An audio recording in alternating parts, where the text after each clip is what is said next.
Ang Vice Lord ng Heavenly Demonic Cult ay ang posisyon na kung saan ay maaari nitong pasunurin ang lahat ng mga miyembro na parte ng kanilang cult. Ang problema nga lang daw ay matagal na nahimik ang Heavenly Demonic Cult sa loob ng Martial Realm. Ang rason nga raw kung bakit nanatili ang kanilang cult sa Mount Heaven ay dahil sa paniniwala ng mga naging Heavenly Demon na kailangan nilang protektahan ang Holy Fire. At ngayon nga raw na naisakatuparan na ang hiling nila, malamang daw ay magsimula na ang mga itong lumabas sa Martial Realm. Naisip ni Yuan na may pagkatuso nga raw ang matandang Heavenly Demon kaysa sa pagkakakilala niya rito. Pinili nga raw nito ang Grand Martial Arts Tournament upang maging kanilang unang entablado sa kanilang pagbabalik. Naisip ni Yuan na kung magiging aktibo na raw ulit ang Heavenly Demonic Cult, magiging napakalaking tulong daw nito sa pakikipaglaban nila sa mga Outer Gods. Sinabi ni Hargon na malamang nga raw ay malakas ang Vice Lord ng Heavenly Demonic Cult. Napapaisip ito kung isa ba raw itong ranker, pero hindi naman daw ito maaaring mangyari dahil hindi raw ito makakapasok sa requirements para maging isang kalahok. Kailangan nga raw ay isa lang itong player. Nagsalita naman si Yuan at sinabing siya raw ang tinutukoy nito. Napatanong si Hargon kung sinabi ba raw ni Yuan na siya raw ito. Sumagot naman si Yuan at sinabing siya nga raw ang Vice Lord ng Heavenly Demonic Cult. Napahiyaw sa pagkagulat si Hargon matapos makumpirma na hindi siya nagkamali ng pakinig na si Yuan nga raw ang Vice Lord ng Heavenly Demonic Cult.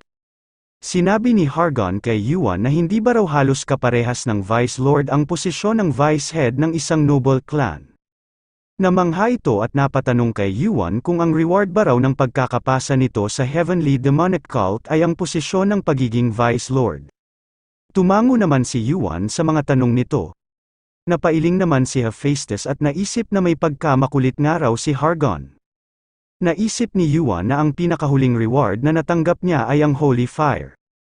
Pero kabilang na nga rin daw ang title ng pagiging Vice Lord sa mga natanggap niyang reward.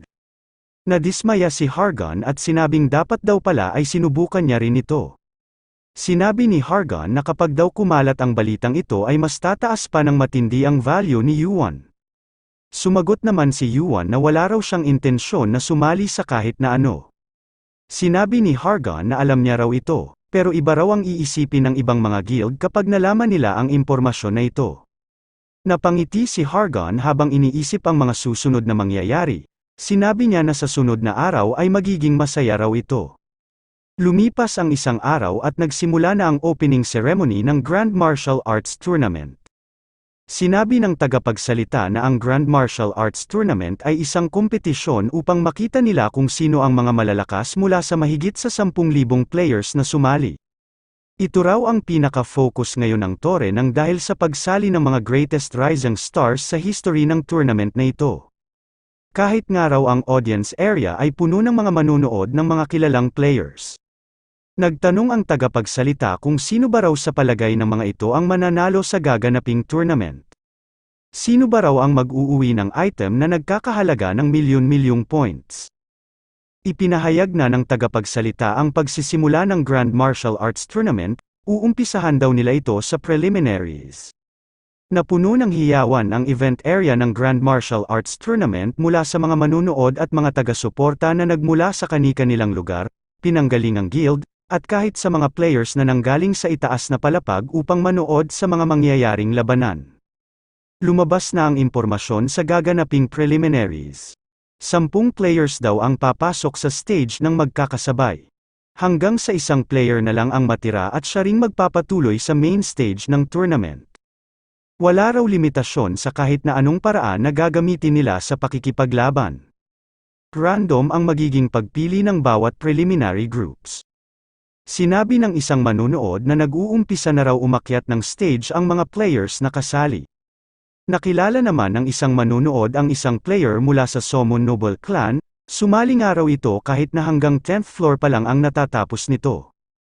Napansin din ng mga nanonood ang isang nakaasul na mayabang na lalaki. Ito nga raw ay si Yang Wonel, ang bastard ng Sapphire Sword School. Hindi sila makapaniwala na kabilang din sa mga kalahok ang mayabang na ito. Napangiti naman si Wonel matapos marinig sa mga nanonood ang pangalan niya. Hindi nga raw maganda ang tawag ng mga ito sa kanya na bastard, pero mukhang ilan nga raw sa mga ito ang nakakakilala sa kanya. Nagawa niya nga raw makaakyat ng ika-18 palapag ng tore. At dahil nga raw 25th floor pababa lang ang pwedeng sumali, mataas-taas na nga rin daw ang 18th floor sa palapag na narating ng mga partisipante. Tataasan niya nga raw ang kanyang rank sa tournament na ito kahit na anong mangyari, upang mapataas niya nga raw ang reputasyon ng kanilang paaralan at makuha niya ang pabor ng kanilang pinuno. May bigla namang napansin si Wonnell na kabilang sa mga partisipante. Natatandaan niya nga raw ang suot at mukha nito, ito nga raw ang baguhanong player na nagpahiya sa kanya. Lalapitan na sana ni Wonnell ang nagpahiya sa kanya nang bigla niyang marinig ang malalakas na sigawan ng mga manunood. Sinabi ng mga ito na naroon rin daw si Kim Yoo-won. Hindi sila makapaniwala na mapapanood na nila ito. Kinabahan naman si Wonnell matapos marinig ang pangalan ni Kim Yoo-won, naisip niya na napakamalas daw niya at sa dami ng preliminary group ay dito pa siya napasama. Nag-umpisa na ang 10 segundong countdown sa pagsisimula ng preliminaries. Naisip ni Wonnell na wala nga raw siyang magagawa pa, kailangan niya na lang daw patumbahin ang lalaking nagpahiya sa kanya. Humiyaw si Wonnell at sinabing, "Hoy ikaw, lalaking nakapula." Tinanong niya ito kung natatandaan ba raw siya nito. Sinabi niya na hindi niya raw makakalimutan kung paano siya nito pinahiya. Hanggang sa natapos na ang countdown at nagsimula na ang preliminaries. Tumakbo si Wonnell ng mabilis upang sugurin ang player na nakaalitan niya. Habang pasugod ito ay binanggit niya na tama raw ang kasabihan na nakatadhanang magkita ang dalawang magkalaban sa isang masikip na tulay. Wala namang kaalam-alam ang mangmang na si Wonnell na si Kim Yoo-won pala ang kinakalaban niya. Bigla namang nagtaka si Yang Wonnell nang may bigla siyang naramdaman sa kanyang katawan. Noong nilampasan na siya ni Yoo-won ay sinubukan niyang iangat ang pabagsak niyang katawan, ngunit kahit anong pilit niya ay hindi niya na ito maigalaw. Habang umiikot ang kanyang paningin ay napaisip si Wonnell kung natalo ba raw siya ng dahil lang sa natanggap niyang tama sa kanyang panga. At ang pinakamasama pa raw sa pangyayaring ito, ay hindi man lang siya natatandaan ang lalaking nagpahiya sa kanya. Tinanong ni Yoo-won ang lalaking pinatumba niya kung sino ba raw dapat ito.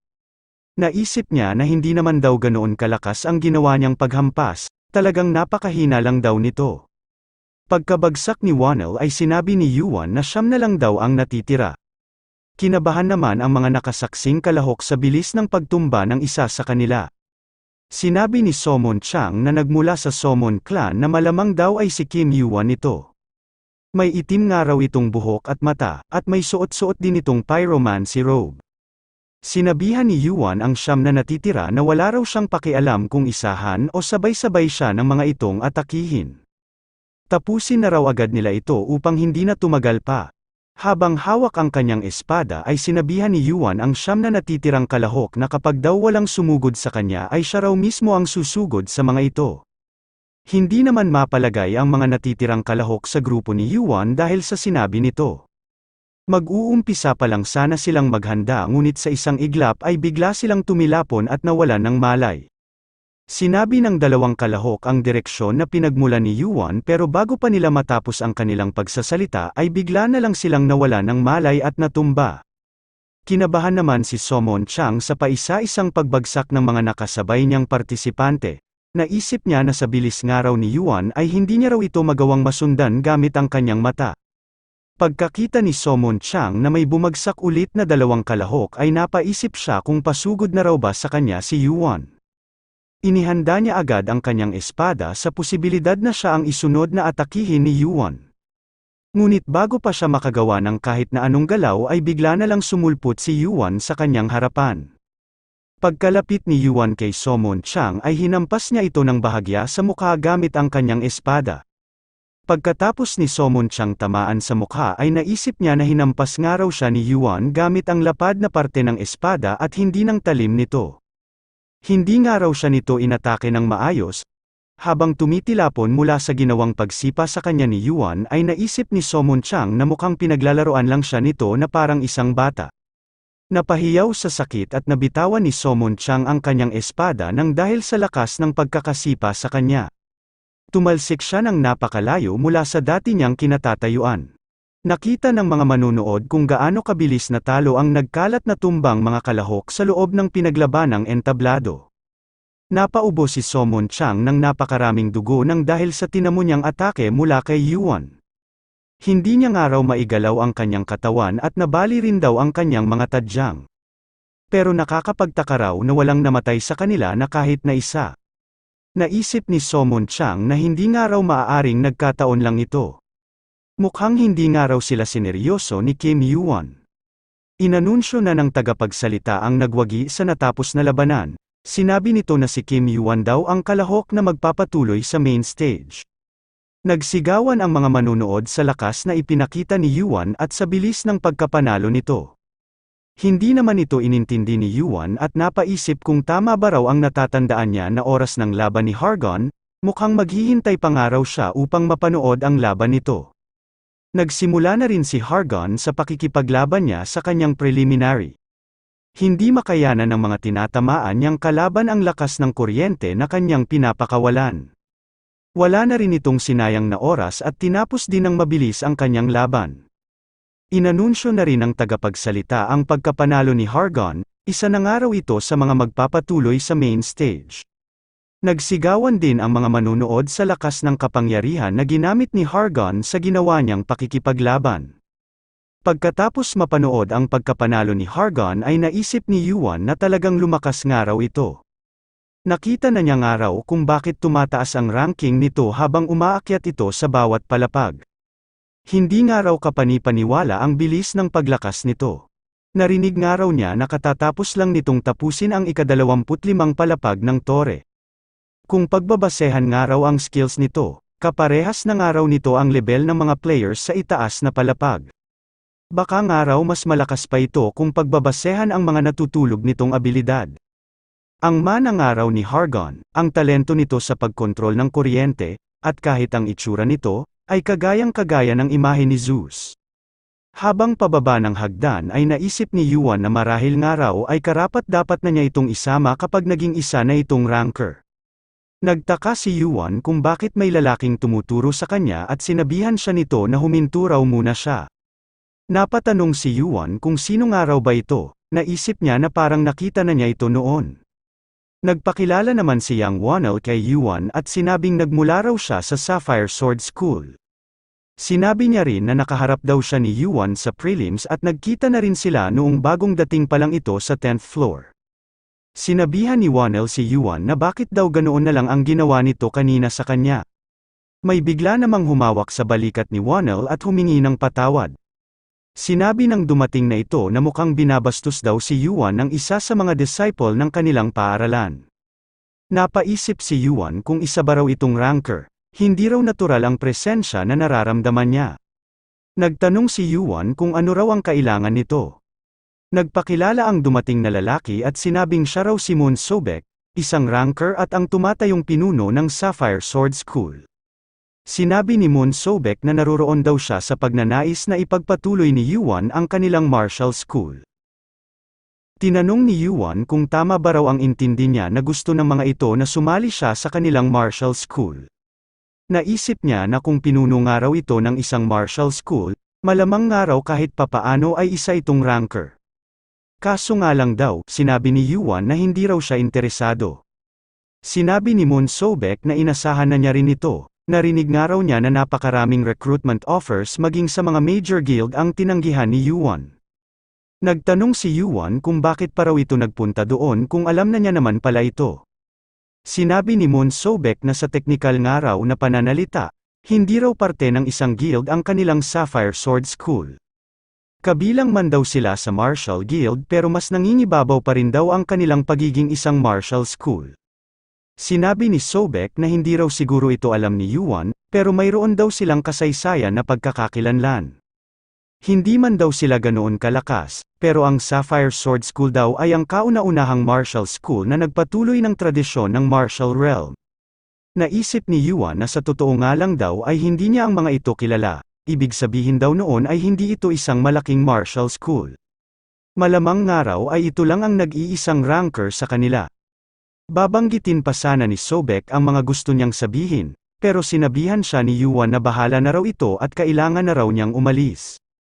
Hinawakan ni Sobek sa balikat ang paalis na si Yuan at sinabi na mukhang hindi raw siya nito naiintindihan. Idiniin niya ang pagkakahawak sa balikat ni Yuan at sinabing hindi raw ito isang offer. Tiningnan ni Yuan ang kamay na nasa balikat niya.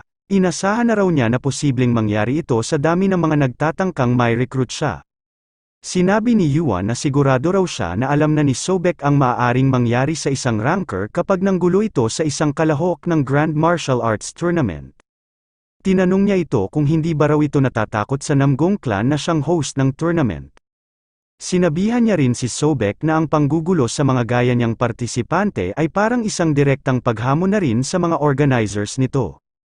Natawa naman si Sobek at nagtanong kung ang ipinagyayabang lang ba raw ni Yuan ay ang mga taga-Namgong clan. Sinabi niya na ang pinuno raw ng Zhuge clan ay kanyang kasanggang dugo, tingin ba raw nito ay matatakot siya sa Namgong clan. Naisip ni Yuan na kaya raw pala malakas ang loob ni Sobek ay dahil mayroon itong kakilala na maaaring tumulong sa kanya. Tinanong ni Yuan si Sobek kung alam ba raw ng head ng Zhuge clan na ang kanyang kasanggang dugo ay ibinebenta ang sarili nilang pangalan. Sinabihan ni Sobek si Yuan na wag raw ito masyadong sensitibo, gusto niya lang naman daw magkaroon sila ng magandang relasyon. Sasabihan pa sana ni Sobek si Yuan na sigurado raw siya na mag-iiba ang pananaw nito tungkol sa Sapphire Sword School kapag pinakinggan siya nito, nang bigla siyang nakaramdam ng panginginig.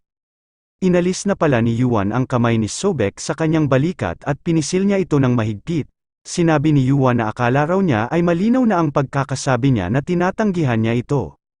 Naisip naman ni Sobek na narinig nga raw niya kung gaano ito kahusay, pero hindi niya nga raw akalain na may ganoon itong lakas. Mukhang mahihirapan nga raw siya dito, kakailanganin niya nga raw sigurong magtiis sa matatanggap niyang penalty. Inulit ni Yuan ang tinanong sa kanya ni Sobek kung may tiwala ba raw siya sa Namgong clan. Nagtaka naman si Moon Sobek sa isinagot sa kanya ni Yuan na wala raw siyang tiwala sa mga ito. Mas hinigpitan pa ni Yuan ang pagkakahawak sa kamay ni Sobek at sinabing sa sarili niya lang daw siya nagtitiwala. Bigla namang napaatras si Moon Sobek at hindi na kinaya ang higpit ng pagkakahawak sa kanya ni Yuan. Sinabi ni Sobek na hindi na nga rin daw masama ang ipinakita sa kanya ni Yuan. Naisip niya na plano niya nga raw itong duminahin gamit ang kanyang kapangyarihan, pero mukhang hindi nga raw ito magiging madali. Mabuti na lang daw at nakatuon sa ginaganap na tournament ang atensyon ng karamihan. Ilang sandali pa nga raw bago lumabas ang mga taong nanonood. At dahil nga rin daw sa penalty na maaari niyang matanggap, kailangang hindi na raw ito tumagal at tapusin na niya ito ng mabilisan. Sinabihan ni Yuan si Moon Sobek na mayroon pa pala siyang ibang pinagkakatiwalaan. Naguluhan naman si Moon Sobek kung sino ang tinutukoy nito. May nagsalita sa likuran ni Sobek at sinabing nagtataka nga raw siya kung bakit nagtagal si Yuan, ano raw ang ginagawa nito doon. Humawak ang Fist Lord na isa sa 4 na Heavenly Lord na si Pang Beiklim sa kanyang dibdib, upang ipakita ang kanyang paggalang, at binati si Yuan sa titulo nitong Vice Lord. Habang lumalapit si Pang Beiklim kay Yuan ay napaisip si Sobek sa narinig niyang pagbati nito ng Vice Lord, akala nga raw niya ay hindi parte si Yuan ng kahit na anong martial school. May bigla namang naisip at napagtanto si Sobek, isa nga lang daw ang lugar sa martial realm na gumagamit ng titulo na Lord. Napapaisip siya kung si Yuan nga raw ba ang usap-usapan na Vice Lord ng Heavenly Demonic Cult na kalahok ngayon sa nagaganap na tournament. Naiintindihan niya nga raw na ito lang ang nag-iisang nakapasa sa ibinigay nilang pagsubok, pero hindi ba raw sobra naman na ipinagkaloob nila kay Yuan ang titulo na pagiging Vice Lord. Sinabi ng Fist Lord na sa nakita niya raw ay parang hinahamon ng gulo ni Moon Sobek ang kanilang Vice Lord, tinawag nitong Sir si Yuan at tinanong kung ano raw ang dapat niyang gawin. Tinanong niya rin si Yuan kung gusto raw ba nitong patayin na niya ngayon si Moon Sobek. Sumagot naman si Yuan ang hindi pa naman daw sila nagsisimulang maglaban, wala raw siyang pakialam dito. Napahawak sa kanyang espada si Sobek at naisip na hindi nga raw ordinaryong ranker ang dumating na kakilala ni Yuan, sigurado nga raw siya sa pagkatalo niya kapag nilabanan niya ito. Kahit pa nga raw magkaroon siya ng tsansang manalo, malalagay raw siya sa isang malaking problema kapag kinalaban niya ang mga taga-demonic cult. Ibinaba ni Moon Sobek ang kanyang espada at sinabing humihingi raw siya ng tawad, hindi niya raw alam na Vice Lord ng Heavenly Demonic Cult si Kim Yuan. Hindi niya raw ito lalapitan kung may alam siya na kabilang na pala ito sa isang martial school. Sinabi naman ng Fist Lord na hindi raw sila isang martial school, wag daw sila nitong igaya sa kanila. Nagmamadaling naglakad papalayo si Moon Sobek, humingi siya ulit ng pasensya at sinabing kailangan na raw niyang umalis. Pinanood ni Yuan ang mabilis na pag-alis ng nabahag na buntot na si Moon Sobek. Nagtanong si Yuan sa Fist Lord kung ang mga ito ba raw ang nagpakalat ng balita na kasali ang Vice Lord ng Heavenly Demonic Cult sa nagaganap na tournament. Napahalakhak naman ang Fist Lord dahil tama nga raw ang mga sinabi ni Yuan. Nasasabik na nga raw ang karamihan sa kanilang miyembro sa pagbabalik nila sa martial realm, na idaldal nga raw siguro ng mga ito ang ganoong impormasyon. Naisip ni Yuan na tama nga raw ang hinala niya. Humalakhak ulit ng humalakhak ang Fist Lord at sinabing kabilang nga rin daw siya sa mga nananabik na ito. Palampasin daw muna sana ito ni Yuan. Napaisip naman si Yuan kung ganoon ba raw talaga ang totoong pagkatao ng Fist Lord. Sinabi ni Yuan sa Fist Lord na mukhang ang head ng Zhuge clan ang siyang backing ng Sapphire Sword School, mas mabuti nga raw na tingnan nila ito ng maayos, at sila na raw ang bahala dito. Sumagot naman ang Fist Lord nang masusunod daw ito, sinabi niya rin na magkakaroon daw sila ng pagpupulong ng mga taga-Namgong clan pagkatapos ng tournament, ipararating niya nga raw ang nangyaring ito. Kailangan nga raw makatanggap ng parusa ang mga hindi tamang gawain. Nagtanong ang Fist Lord kung sasama ba raw si Yuan sa kanilang pagpupulong. Sumagot naman si Yuan ang ayos lang daw siya, malamang daw ay makikisalamuha lang ang mga ito. Pagkakatok ni Yuan sa pinto ng isang kwarto ay sumagot ang taong nasa loob at sinabing tumuloy na raw ito.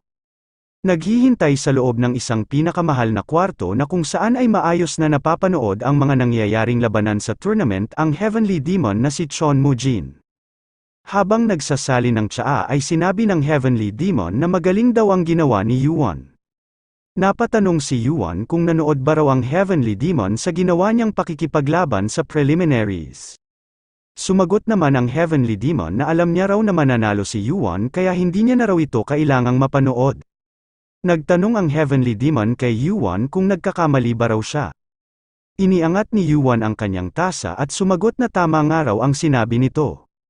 Bigla namang nagpakawala ng matinding mana ang Heavenly Demon, naramdaman ni Yuan ang pagbigat ng kanyang paligid lalo na sa kanyang tasa. Naisip ni Yuan na pinadaloy raw ng Heavenly Demon ang mana nito kasabay ng pagsasali nito ng tsaa sa kanyang tasa. Pakiramdam niya nga raw ay parang kasing dami ng tubig sa talon ang inilalagay nito dahil sa pagbigat ng hawak niyang tasa. Naisip niya na marahil nga raw ay sinusubukan siya ngayon ng Heavenly Demon.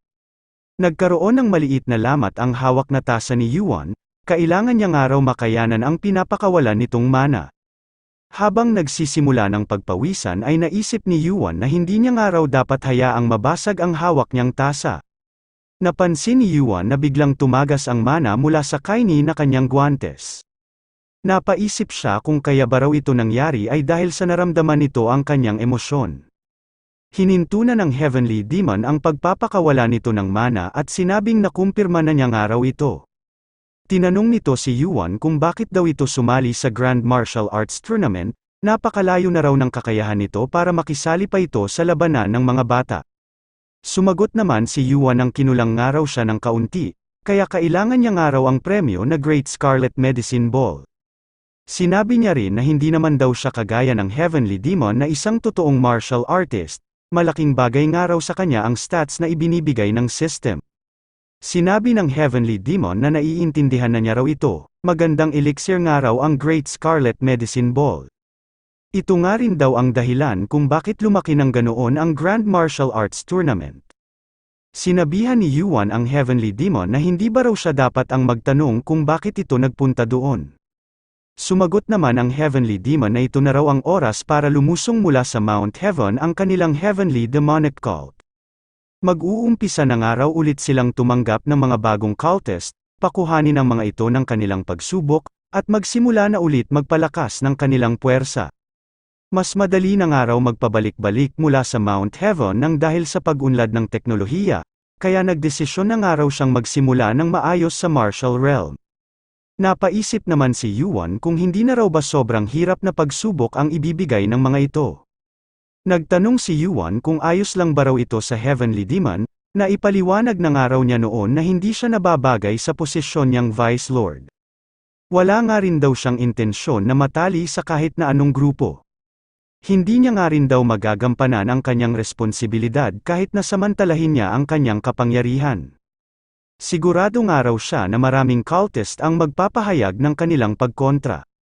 Pinaalala ni Chon Mu-jin na siya raw ang heavenly demon ng Heavenly Demonic Cult. Siya nga raw ang kumilala kay Yuan kaya walang tututol dito na kahit na sino. Nagtaka ang heavenly demon sa tinanong ni Yuan, na kung kahit ba raw siya ang maging dahilan ng pagkawasak ng Heavenly Demonic Cult. Ibinahagi ni Yuan ang mga impormasyon tungkol sa Gigantomachie. Sinabi ng heavenly demon na hindi niya nga raw ito naranasan ng personal dahil sa matagal niyang pananatili sa Mount Heaven. Pero ang pangyayaring ito nga raw ay nabalitaan ng lahat ng nasa loob ng tore. Nagtanong ang heavenly demon kung pinaplano ba raw ni Yuan na pigilan ang pangalawang digmaan. Sumagot naman si Yuan ng parang ganoon na nga.